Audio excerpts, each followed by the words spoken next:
Welcome to my channel. ఈరోజు పుదీనా rice ఎలా చేయాలో తెలుసుకుందాం. ముందుగా పుదీనా రైస్కి కావాల్సిన మసాలాని ప్రిపేర్ చేసుకుందాం.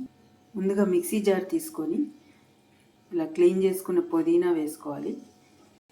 అలాగే పచ్చిమిరకాయలు, మనం తీసుకున్న రైస్ క్వాంటిటీని బట్టి పుదీనా పచ్చిమిరకాయలు యాడ్ చేసుకోవాలి. అలాగే అల్లం వెల్లుల్లిపాయలు, నేను ఒక గ్లాస్ రైస్ తీసుకుంటున్నాను కాబట్టి ఈ కన్సిస్టెన్సీలో తీసుకుంటున్నాను. 4 యాలక్కాయలు, 4 లవంగాయలు, 2 యాలక్కాయలు, ఒక దాల్చిన చెక్క, ఇవన్నీ వేసి మెత్తగా పేస్ట్ చేసుకోవాలి. ఇప్పుడు పొయ్యి మీద పాన్ పెట్టుకొని ఆయిల్ హీట్ అయిన తర్వాత ముందుగా కట్ చేసి పెట్టుకున్న ఉల్లిపాయలు పచ్చిమిరకాయలు యాడ్ చేసుకోవాలి. ఇప్పుడు ఉల్లిపాయలు ఇలా ఫ్రై అయిన తర్వాత ఇలా బఠానీలు, బీన్స్ యాడ్ చేసుకోవాలి. ఒక 5 మినిట్స్ ఫ్రై అయిన తర్వాత ముందుగా మనం రెడీ చేసి పెట్టుకున్న పుదీనా పేస్ట్ని దీనిలో యాడ్ చేసుకోవాలి. ఇలా యాడ్ చేసుకొని ఒక 2 మినిట్స్ ఫ్రై చేసుకోవాలండి. ఇలా ఫ్రై అయిన తర్వాత మన టేస్ట్కి తగ్గట్టు సాల్ట్ యాడ్ చేసుకోవాలి. ఇప్పుడు దీనిలోకి బియ్యం యాడ్ చేసుకొని వాటర్ పోసుకొని ఉడికించుకోవచ్చు, కానీ నేను రైస్ కుక్కర్లో పెడుతున్నాను కాబట్టి ఈ మిశ్రమాన్ని అంతా రైస్ కుక్కర్లోకి ట్రాన్స్ఫర్ చేస్తున్నాను. నేను ఇలా రైస్ కుక్కర్ గిన్నెలోకి ట్రాన్స్ఫర్ చేసుకున్నాను.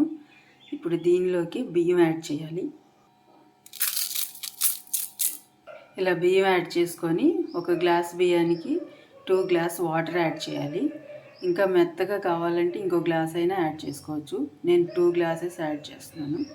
ఇలా వాటర్ యాడ్ చేసుకొని టేస్ట్ చూసుకోవాలండి. సాల్ట్ సరిపోకపోతే మళ్ళీ సాల్ట్ యాడ్ చేయాలి. ఈ వాటర్ ఉప్పుగా ఉండేటట్టు సాల్ట్ వేసుకోవాలి. అప్పుడు కరెక్ట్గా అన్నం ఉడికేసరికి సరిపోతుంది. అన్నీ యాడ్ చేసాం కదండి. ఇప్పుడు మూత పెట్టి రైస్ కుక్కర్ ఆన్ చేసేయండి. రైస్ కుక్కర్లో అయితే మీకు త్వరగా అయిపోతుంది, అందుకే రైస్ కుక్కర్లో పెట్టాను. మామూలు కుక్కర్లో అయినా చేసుకోవచ్చు, విడిగా పాన్లో అయినా చేసుకోవచ్చు. ఇప్పుడు ఈ రైస్ కుక్కర్ స్విచ్ పడిన తర్వాత ఇలా ఈ కన్సిస్టెన్సీలో వచ్చిందండి రైసు. ఇప్పుడు దీన్ని బాగా మిక్స్ చేసేసుకొని సర్వ్ చేసుకోవటమే. వెరీ టేస్టీ హెల్దీ పుదీనా రైస్ రెడీ. ఇప్పుడు దీన్ని ప్లేట్లో ట్రాన్స్ఫర్ చేసుకోండి. ఇలా ప్లేట్లో ట్రాన్స్ఫర్ చేసుకొని ఇలా పెరుగు చట్నీతో సర్వ్ చేసుకోండి. అలాగే దీంట్లోకి పల్లీల చట్నీ కూడా చాలా బాగుంటుందండి. Perfect combination. పుదీనా రైస్తో పల్లీల చట్నీ కలుపుకొని తింటే చాలా టేస్టీగా కూడా ఉంటుంది. ఇది బ్రేక్ఫాస్ట్గా అయినా చేసుకోవచ్చు, లంచ్లో అయినా ప్రిపేర్ చేసుకోవచ్చు. నచ్చితే మీరు కూడా ట్రై చేసి ఎలా ఉందో కామెంట్ చేయండి. అలాగే లైక్ చేయండి, షేర్ చేయండి, సబ్స్క్రైబ్ చేసుకోండి. బాయ్.